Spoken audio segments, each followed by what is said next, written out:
ಮಾತಿನ ಭಾರ. ಓ ಮುನಿವರ ರಾಜ, ಬೇಡಿದ್ದನ್ನು ಕೊಡುವ ಕಾಮಧೇನು ನಿನ್ನಂತ ಜೋಗಿ ಆಶ್ರಮದಲ್ಲಿರಲು ಯೋಗ್ಯವಲ್ಲ. ಅದು ಯಾತಕ್ಕೆ ಯೋಗ್ಯವಲ್ಲ? ಏಕೆಂದರೆ ದೇವಲೋಕಕ್ಕಿಂತಲೂ ಮಿಗಿಲಾದ ನಮ್ಮ ಮಾಹಿಷ್ಮತಿ ನಗರದಲ್ಲಿರಲು ಯೋಗ್ಯ. ಆದ ಕಾರಣ ಕಾಮಧೇನುವನ್ನು ಹಿಡಿದುಕೊಂಡಯ್ಯವನ ಮುನಿಪ ಇಷ್ಟೇ ನೋಡಿ ಎಲ್ಲ ಮೂರ್ಖ ಶಿರೋಮಣಿ, ಮೂರ್ಖ ಸನ್ಯಾಸಿಯೇ, ಸುರ ಸಮೂಹಕ್ಕೆ ಸಕಲ ಐಶ್ವರ್ಯವಾಗಿ ಪರಿಶೋಭಿಸುತ್ತಿರುವ ಕಾಮಧೇನು ಯಾರ ಮೋದದ ವಸ್ತುವಲ್ಲ.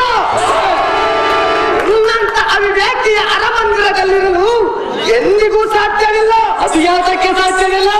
ನಿನ್ನ ಮಂದ ಬುದ್ಧಿಯನ್ನು ದೂರ ಮಾಡು, ಕಾಮಧೇನುವಿನ ಆಶಯಂ ಬಿಟ್ಟು ಬಿಡು. ಅದು ಎಷ್ಟು ಮಾತ್ರಕ್ಕೋ ಬಿಡುವುದಿಲ್ಲ ಮುನಿವರ. ಗರುಲಟಗಳ ಬಲ ಸಿರಿಯ ಶಾಂತಿಧಾಮವಾದ ಎನ್ನ ಆಶ್ರಮದಿಂದ ಹೊರಟು ಹೋಗುವ ಮೂಲಮತಿ ಹೊರಡು ಜಾಗೃತಿ. ಅಟವಿಯಲ್ಲಿ ಹಲತಾಡಿ ಹಣ್ಣು ಕಾಯಿಗಳನ್ನು ತಿಂದು ಕಾಲ ಕಳೆಯುವ ಸನ್ಯಾಸಿಯೇ, ಎಲ್ಲೈ ಕ್ಷತ್ರಿಯಾದ ಮನೆ ಕಾಮಧೇನು ಅವಿವೇಕಿ ಅರಮಂದಿರದಲ್ಲಿರಲು ಯೋಗ್ಯವಲ್ಲವೆಂದು ಮನಬಂದಂತೆ ಮಾತನಾಡುವಿಯ? ಖಂಡಿತವಾಗಿ ಮಾತನಾಡುವೆನು.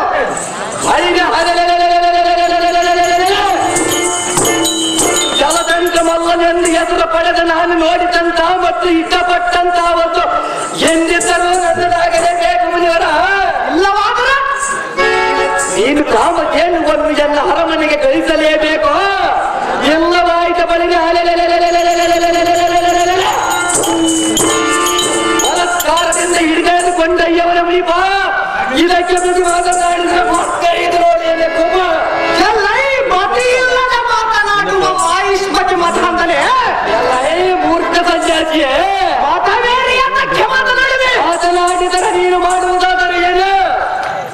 ಸ್ವರ್ಗಾಧಿಪತಿಯಾದ ದೇವೇಂದ್ರನ ಬಳಿಯಲ್ಲಿದ್ದ ಕಾಮಧೇನು ನಮ್ಮ ಯೋಗ ತಪಸ್ಸಿಗೆ ಮೆಚ್ಚಿ ನಮ್ಮ ಸೇವೆಗಾಗಿ ಬಂದಿದೆ.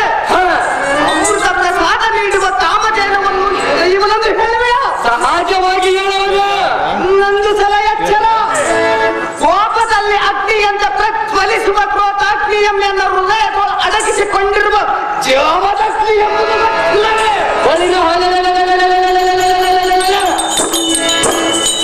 ಈ ಮಹಾಸ್ವಭಾವ ಕಲಿಸುವರ ಕಾರ್ತೀವಿ ಎಂಬುದು ಈ ಗೋಯನ್ನ ಕಮಂಡಲದಲ್ಲಿರುವ ಮಂತ್ರ ಜಲವನ್ನು ಕಾಮಧೇನುವಿನ ಮೇಲೆ ಸಿಂಪಡಿಸುವೆ. ನೀನಂತ ಬಲ ಪರಾಕ್ರಮಿಯಾದರೆ ಕಾಮಧೇನುವನ್ನು ಹಿಡಿಯಲು ಹೋಗುವ ಕಷ್ಟ